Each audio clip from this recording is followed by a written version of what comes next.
honey. Where are you? Brad!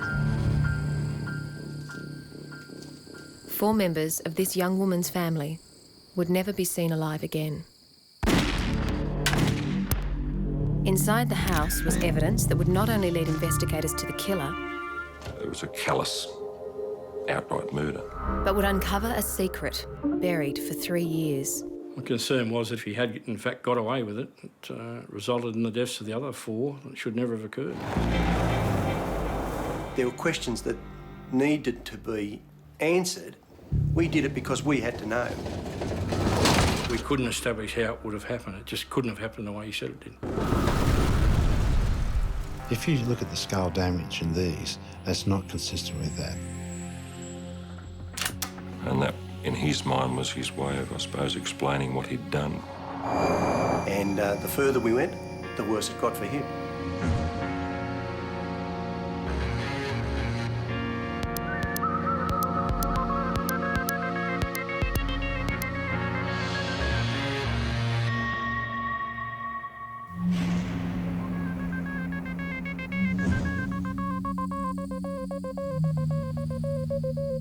For 3 days, members of the Milosevic family had been trying to contact Rad Miller, or Rad, as she liked to be called. But calls to Rad and her de facto husband, Tony, had gone unanswered. And for a family who spoke to each other every day, it was a matter of deep concern. Rad! There was a phone call made from Tony's employer that he hadn't turned up for work for a couple of days, and they were quite concerned as it wasn't like Tony not to be at work. The car was in the driveway and nobody came to the door, and Dara started to get a bit worried. Dara was Rad's 18-year-old sister. She looked through the window and noticed some paper burned around the stove, and the stove was actually glowing, the hot plates on the stove. She wanted to break the window and go in, but her boyfriend stopped her and told her that they would call the police and get the police there. He didn't want her to go in. I was on duty in Canberra on the 31st of March 1984 with another detective, another young detective, and we were the only 2 detectives on in Canberra for that particular day. I received a call on the police radio from our operations room that the police officer in attendance had smashed a hole with his baton in the back door of the house and entered.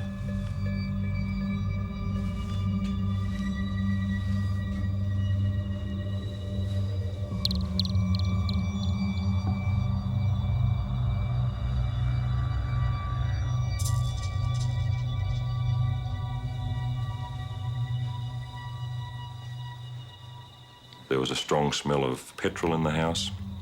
It was obvious that there was an attempt to set the place on fire.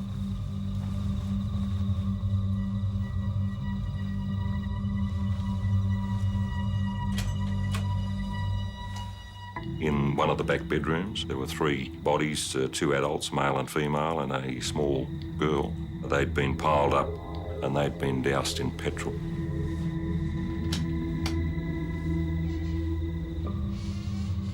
And in another bedroom, there was a young male child, obviously all victims of gunshot wounds. We were only young people 20 years ago ourselves, and we all had young children as well, so it was pretty horrific, you know. I was actually elsewhere with another sister, Rad's other sister, and we were in a nightclub at the time, and a friend had come up and said to the other sister that something terrible had happened to Rad and Tony, that we had to leave.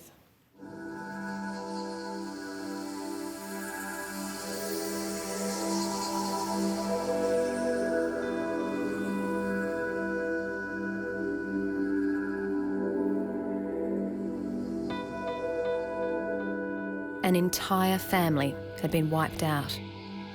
Radmila Milosevic, her de facto husband, Tony Baker, and their 2 small children, Danny and Lisa, were dead. When they took us to Richardson, they made us wait in the car. The house was all taped around, and somebody had come out and told Rad's sister that they'd been shot and they were found in the house, Rad, Tony and the kids. She was just out of her mind. She just was screaming and so upset after going through it 2 years previously, losing Marion and Lily. Tragedy had already struck the Milosevic family.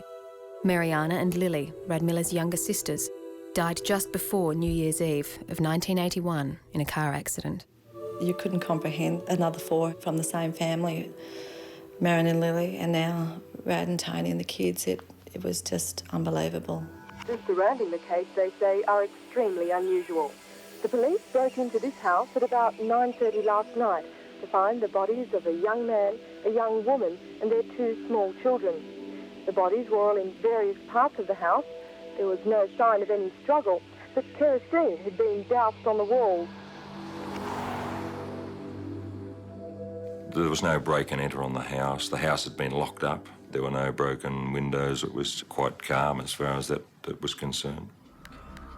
And there was evidence that the offender had attempted to clean up bloodstains with a bottle of Jif from the kitchen.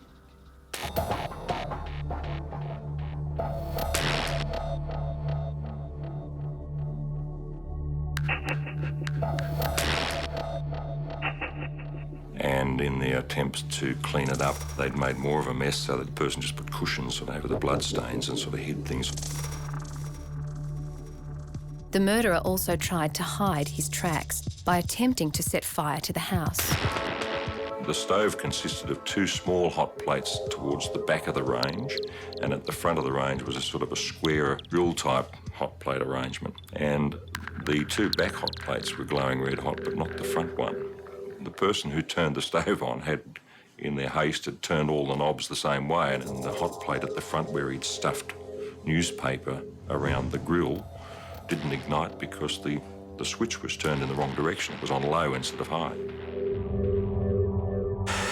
The scientific squad has been trying to piece together some story or pattern. They believe the shooting could have taken place as long ago as Friday. But a search inside the house suggested it could have been earlier. The failed attempt to burn down the house meant that Radmilla's diary remained intact, a diary she wrote up religiously every night. And it was just an old school book that she used to write up the day's events in. And the last entry was dated Wednesday, the 28th of March. And the entry was that her husband and a guy called Tomo were listening to the radio for the football that was on the midweek game. And that was the last entry. So we knew we had another person in the house at that time, the last time that the people were obviously alive. This morning, from their mobile field unit, the police conducted a door knock, but very few of the neighbours knew anything about the family, and none of them had heard any of the gun blasts. But people had seen a distinctive car travelling backwards and forwards to the house after the Wednesday. And we had some information there that indicated that perhaps that car might have belonged to the person Tomo. So we needed to find out who Tomo was and where Tomo was now. These investigations are continuing into this evening. They're still interviewing the family's friends and relatives, but haven't determined even a possible motive. It had now been some hours since the bodies of Rad, Tony and their children had been found shot dead in their home. With no known reason as to why they were murdered, detectives needed to speak with the last person who had seen them alive. And that was a bloke called Tomo. We eventually identified Tomo as a guy called Alan Thompson, who was a close family friend. In fact, he was a long-term mate of the male victim of the scene. I think they used to play football together. He was my big brother. He was do anything for me, trusted him. I guess he was the big brother I never had, and he was one of the family. I think he actually taught me to drive at 13, 14 years of old illegally along the road, and he'd drive us to a school disco. He'd go home and he'd come back and pick us up when we were finished. So we were always with Tomo. Other diary entries indicated that this Tomo had turned up on a regular basis and he would play with the kids, and there were some comments in there about him eating all of their food. So we knew that he was a regular visitor to the house. He was also a boyfriend of one of the 2 sisters who were killed in a road vehicle accident some years prior. Tomo met Mariana one night. Him and a friend were chucking laps of the main street, and Mariana and one of her sisters were in the city, and they happened to pull over and start speaking to them and talking, and I guess it just went from there. Before long, the young couple moved in together and were hardly ever seen apart. So when Mariana died in a car crash less than 2 years later, Alan turned to her elder sister Rad and her de facto husband Tony for company. Most of his days and nights were spent here at their house.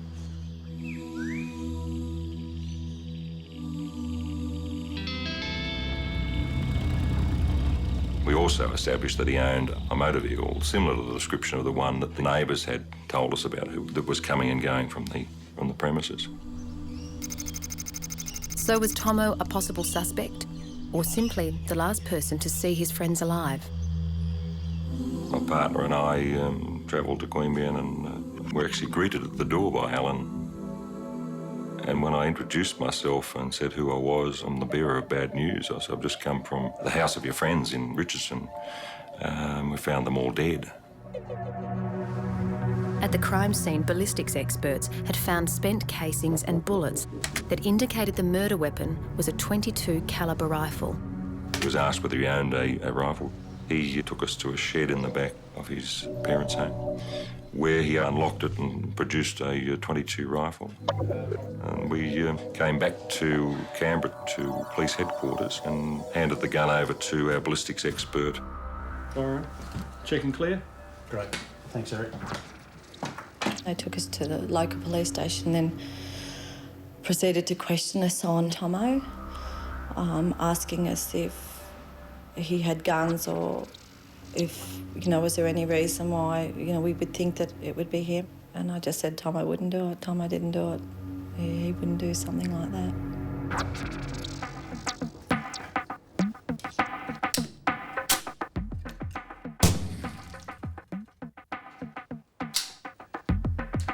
At the forensic laboratory, the ballistic expert fired bullets from Thompson's gun.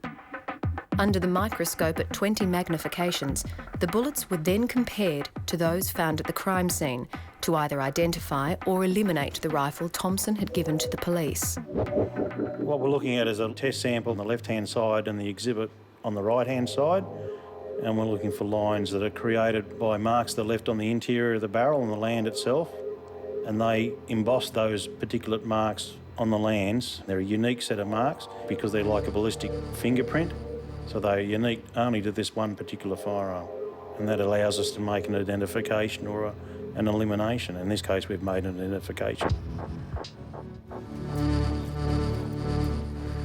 It was the following day that we had some information come forward from our inquiries that Thompson had gone to a petrol station in the outskirts of Queanbeyan and purchased a tin of petrol. That tin was actually found at the crime scene, and it was him coming back to the scene that the neighbours saw the car. So it became obvious that Alan Thompson was our offender, and we subjected him to interview, produced the evidence, and initially he denied any involvement in the murders of those people. But then he said, I went out to the car and got the gun and just come inside and just started shooting.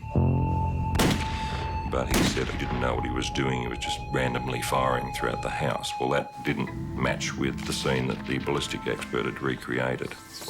It was more deliberate firing and aiming rather than just shooting around wantonly and not knowing what you were doing. As the bullet exits the muzzle of a gun, the pressure behind it blows gunshot residue through the barrel and into the air. You can just confirm that's hard up against contact. The closer the rifle to the target, the more concentrated the gunshot residue around the bullet entry hole. Firing! The further away, the less dense it becomes. So when the experts compared the results they got from Thompson's gun to the gunshot residue around the bullet holes of his victims, they were able to establish how far away Thompson was from each family member when he pulled the trigger. Firing! We established that I say we, I think the ballistics expert established that the offender had first fired from the entry hallway of the house across to where an armchair was in the lounge room where the woman was sitting with the young girl on her lap. It's then that the husband started to lift himself up from the chair, and the offender shot him then in the chest, and he then tried to get out of the lounge room, and he went around a small wall into the hallway, and he was shot then at point-blank range to the back of the head. And then the little girl who had obviously fallen off her mother's lap, she was shot in the lounge room on the floor from a short distance, and we believe that he dragged those bodies up the hallway then and piled them up in the back bedroom. And then at some stage that night, the male child was shot in bed at point-blank range. So it was a callous, outright murder.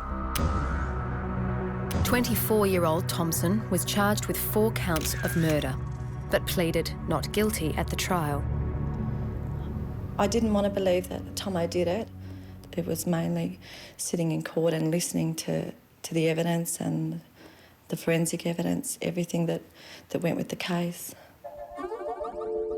Thompson was found guilty and was sentenced to 4 terms of life imprisonment to be served concurrently.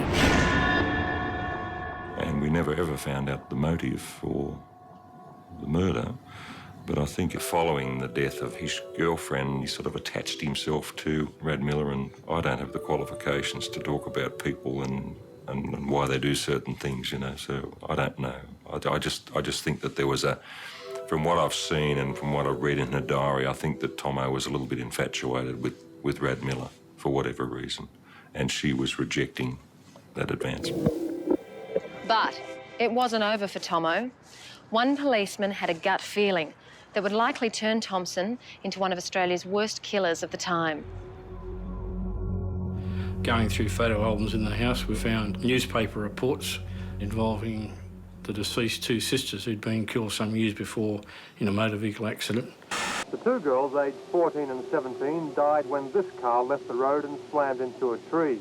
They were incinerated as the car's fuel tank exploded. An inquest found it was an accident. The car hit a tree and burst into flames. The driver, who escaped unhurt, was close family friend Alan Thompson. The concern was if he had in fact got away with it, it resulted in the deaths of the other 4 that should never have occurred. When Alan Thompson gunned down Radmila Milosevic and her family, investigators discovered that he was also the driver in a car crash that took the lives of her 2 younger sisters. Was it sheer coincidence that Thompson's name was linked to the deaths of 3 sisters? Or was there more to it than met the eye? Thompson alleged that he'd been driving towards Canberra, Coomera to Canberra, on the highway with the 2 girls in the car.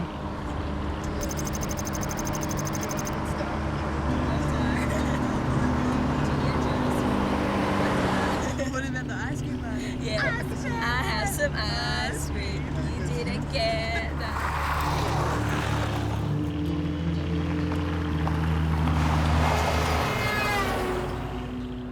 High beam of another oncoming vehicle caused him to veer off the road.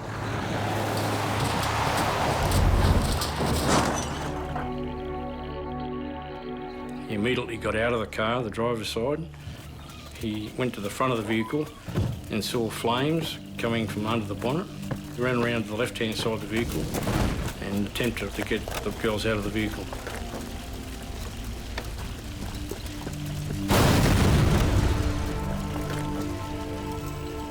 He was engulfed in flames, and subsequently the 2 girls died in a motor vehicle accident. I was contacted at work and said that Marianne and Lily had died in the accident and Tomo had been burned. Tomo had burns to his arms, lower arms, where he had tried to get the girls out.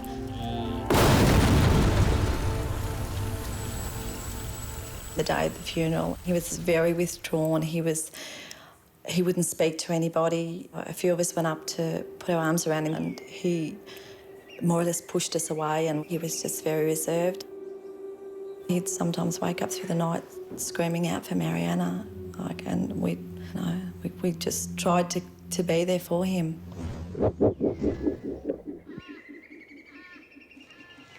Two months after the girl's funeral, a coronial inquiry into the crash found the deaths of the sisters to be accidental.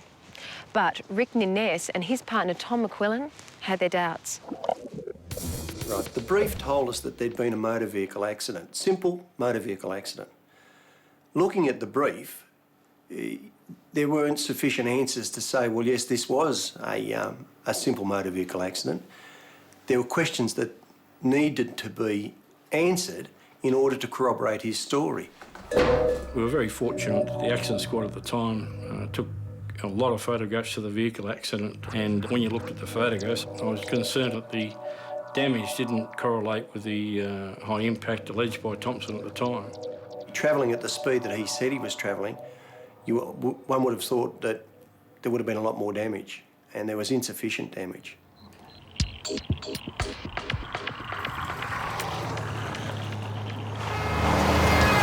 Thompson said he was driving at 45 miles, or 60 kilometres per hour, when he was blinded by headlights and went off the road, hitting a tree. But according to experts from General Motors Holden, this could not have been the case. Now, that was quickly diffused by the engineers who said that didn't hold water. They weren't happy with that story at all. And they looked at the photographs and they all put the impact speed down to about 15 mile per hour. So that said, well, why would someone do that? Would it be to protect themselves possibly? And maybe the accident had been staged. So we decided to test our theory out that it was a staged accident and to see what sort of damage would occur by rolling the vehicle into a tree, because we didn't have the tree out at the site, it had been cut down. So we bought an HR Holden and we took it to the police driver training area and we got it on a slope.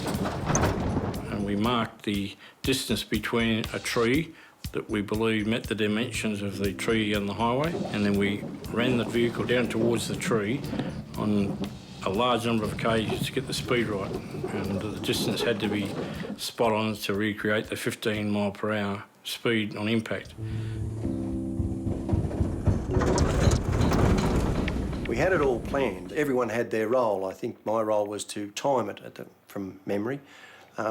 Rex was to observe. And we had a driver who was rigged up, all added up, crash helmet light, ready to crash it in. But once he'd seen how far we were going down the slope and the speed, there was a little bit of, well, perhaps this might be a bit dangerous.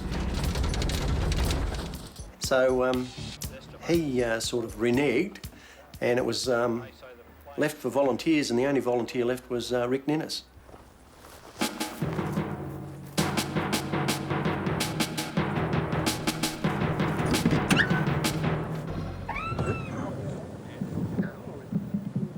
Well, I believed it had to be done. Someone had to do it, so I was the man at the time, so I had to do it.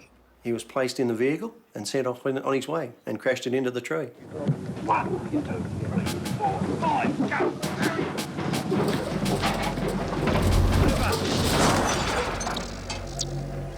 But it was probably important I did do it, actually, because it gave me a feel for what actually transpired in that car.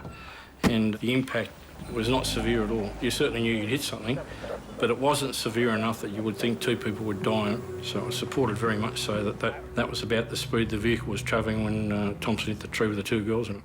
In our minds, we had to be certain exactly what was going on. If we weren't certain, how could we show that to someone else? We did it because we had to know.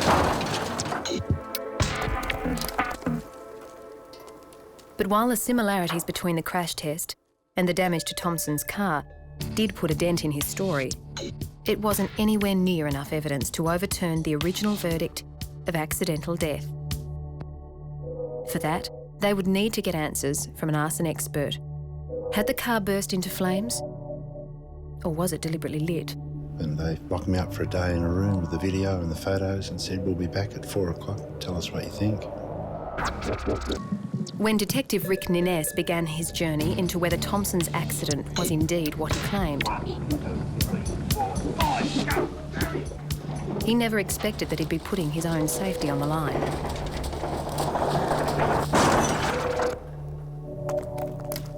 And yet, It wasn't enough to prove Thompson was a fake or a murderer.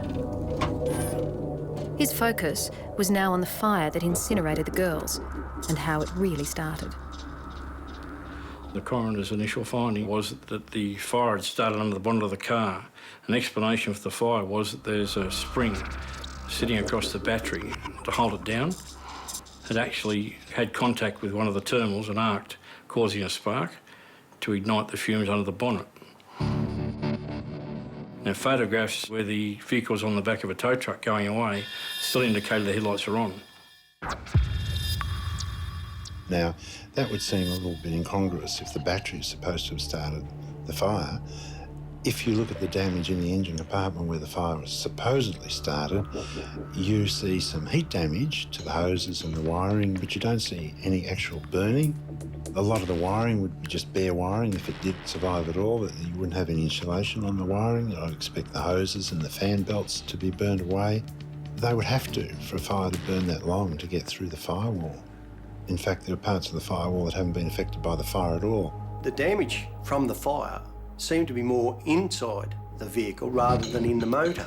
The motor seemed to be still in working order for a fire of that velocity. So it didn't add up. Why is there a fire inside the cabin, but yet the engine seems to be okay, and that's where the fire was alleged to have started.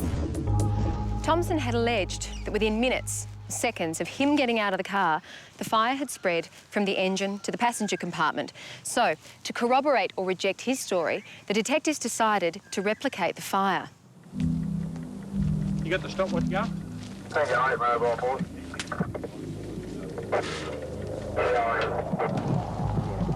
Time, yeah? Pretty good fire.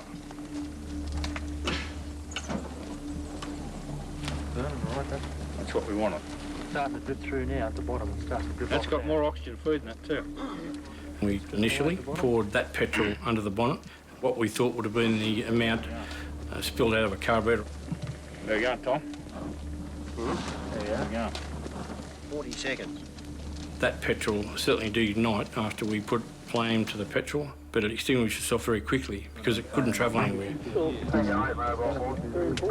And we subsequently added more fuel and kept trying to do it to try and get that vehicle to be engulfed in flames to a large extent. But you virtually had to douse that car in petrol to get it to ignite. That's a bit more like it.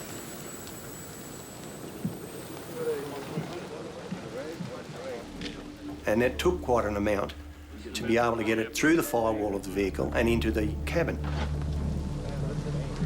You on, Tommy? 4.5 minutes. The wiring under the dash, it's got to get that. Got to burn that away. Dash is the thing that'll really start to smoke. Cars will catch fire, but it's a fairly high impact speed that will do it to rupture all the fuel lines, the fuel tank, and to get it up and running to a high burning degree. You've got to have a lot of accelerant around it to fuel the flames.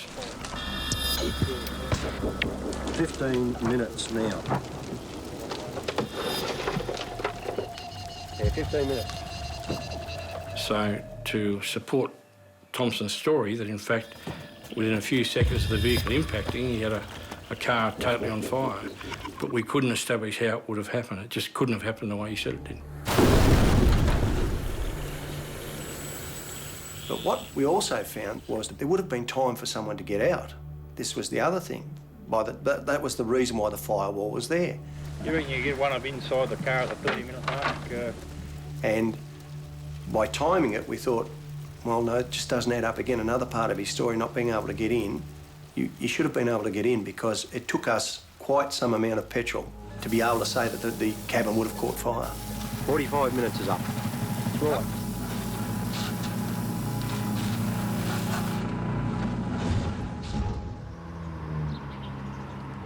In his original statement following the collision in 1982, Thompson claimed the container he was carrying in the car was empty. But when detectives Nines and McQuillan confronted Thompson with their doubts about his version of events, Changed his story slightly, but only slightly, just enough to give us a reason why there was accelerant in his vehicle and why a fire should have occurred. He told them that he'd bought the petrol for his mum's lawnmower in the afternoon and had forgotten to give it to her.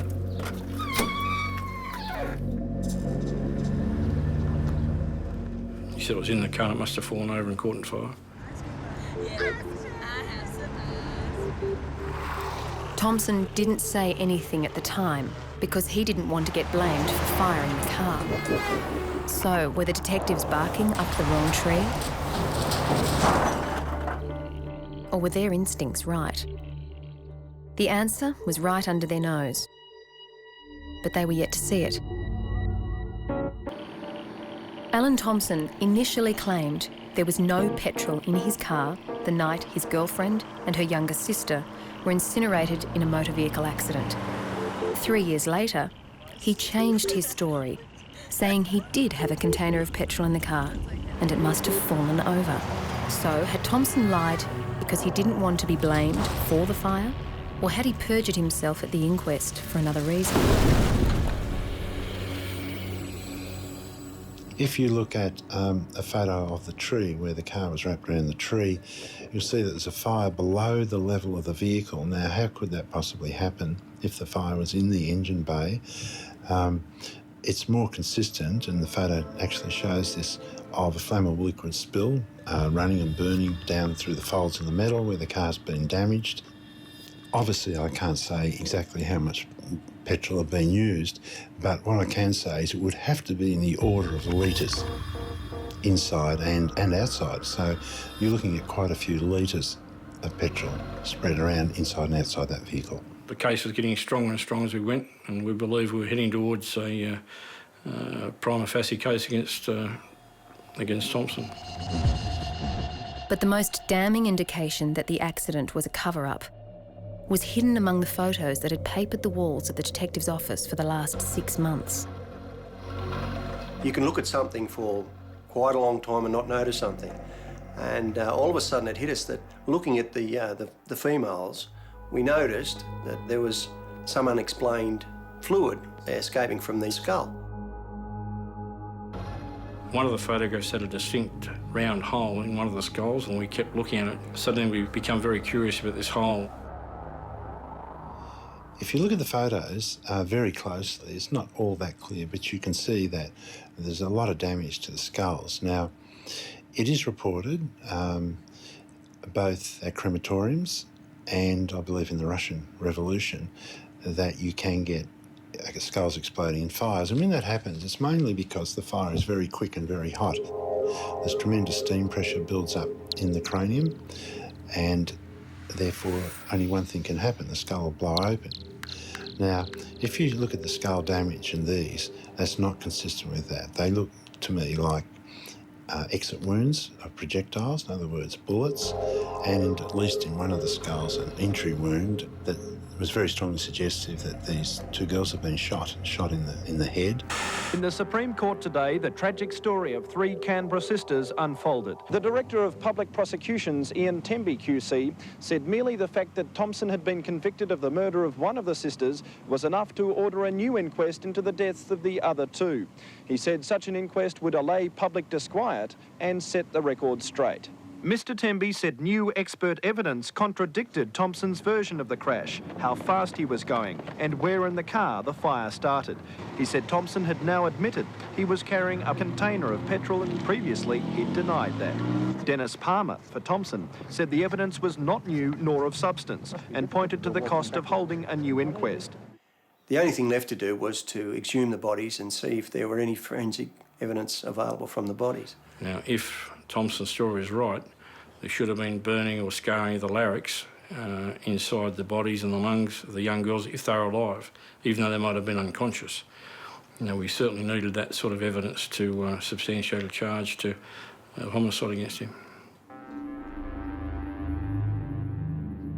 That order was given, the exhumation was undertaken, and subsequently an examination of those bodies revealed gunshot wounds. Bullet wounds were found in one or both of the sisters' bodies after they were exhumed from the Gungarland Cemetery. Bullet wounds that were consistent with being from a .22 calibre rifle. the same calibre Alan Thompson used when he murdered the girl's older sister, Rad Miller, and her family. At the post-mortem examination, the doctor found that there was no burning in the larynx or the internal organs, and established beyond doubt that they both were deceased at the time of the fire. Forensic Service also found that there was a coating of lead which was left behind as a bullet passed through the skull, inside the skull. So it totally supported the fact that the girls had been shot at or in the vehicle. They'd been deceased prior to the fire of the vehicle.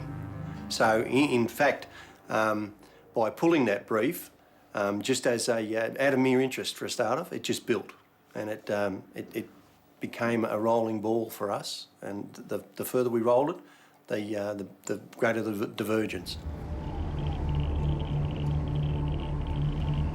But what really went on the night the two girls were murdered? What triggered Thompson to shoot his girlfriend and her younger sister?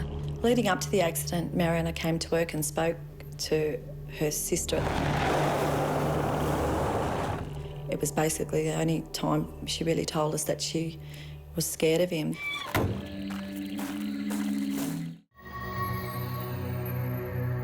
Mariana Milosevic and Alan Thompson were boyfriend and girlfriend. When she died in a car accident where he was the driver, Thompson turned to her older sister Rad Miller for comfort. 15 months later, he killed her and her family. With Thompson's name linked to both events, police and forensic investigators re-examined the car crash that had been written off as an accident.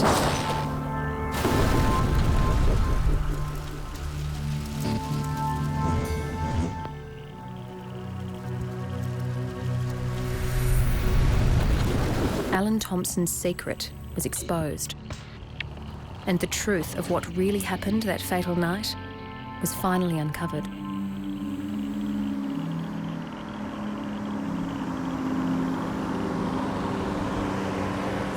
He's talking shit now. Can you just stop yelling at her? I'll do what I want, all right? Excuse me. The younger sister had come over to stay with them for the weekend. Why are you being such an arsehole for? And there'd been some sort of pending separation. The young girl wanted to break off with him, and he really didn't want that to occur. We believe that the young girl was there to be a witness or support her sister in the breakup.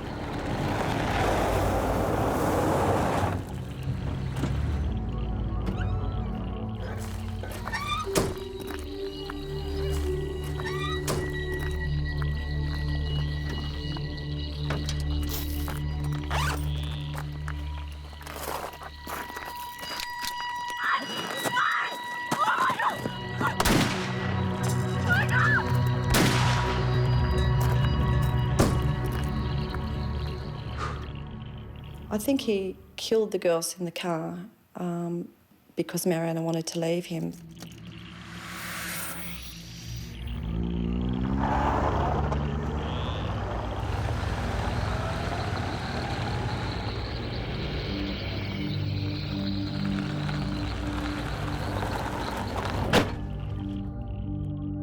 Mariana had come into work and said that, you know, he was starting to frighten and she was getting scared of him and she didn't want to be with him anymore.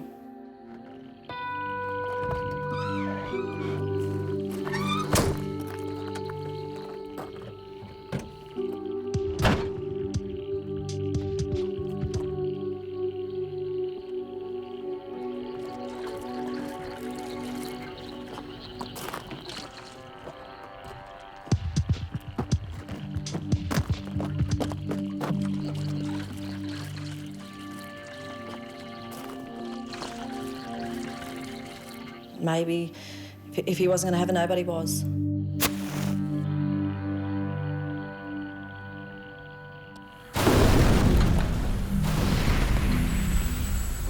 Why he decided to take Lily, to take Rad, to take Tony and the children, I don't know.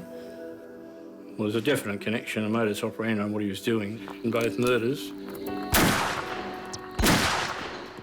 There was a 22 involved in headshots in the victims, and the fact that there was fire used in both occasions to conceal the crime. So we believe there's a distinct correlation between the two offences. 2 years after he murdered the family, and 4 years after the original inquest into the deaths of the girls, Alan Thompson was found guilty of deliberately killing his girlfriend Mariana and her sister Lily. He fooled a lot of people. He came across as the nice guy, the caring guy, and the Milosevic family trusted Tomo. Tomo was like their own, but they knew after the Richardson murders that he was responsible. Thompson was given a life sentence for each girl's murder, to be served concurrently with the 4 already imposed. I got the most satisfaction when Mr. Thompson was convicted, because it was finalisation for the Milosevic family. I felt really, really sorry and deeply on their behalf, because he was a lady that had lost so many members of her family for no valid reason. She lost out of her family 3 daughters, a son-in-law and 2 grandchildren. It was fairly horrific for one mother who fought and battled and brought those children up on her own all that time, to have this cove come along and just take them away like he did.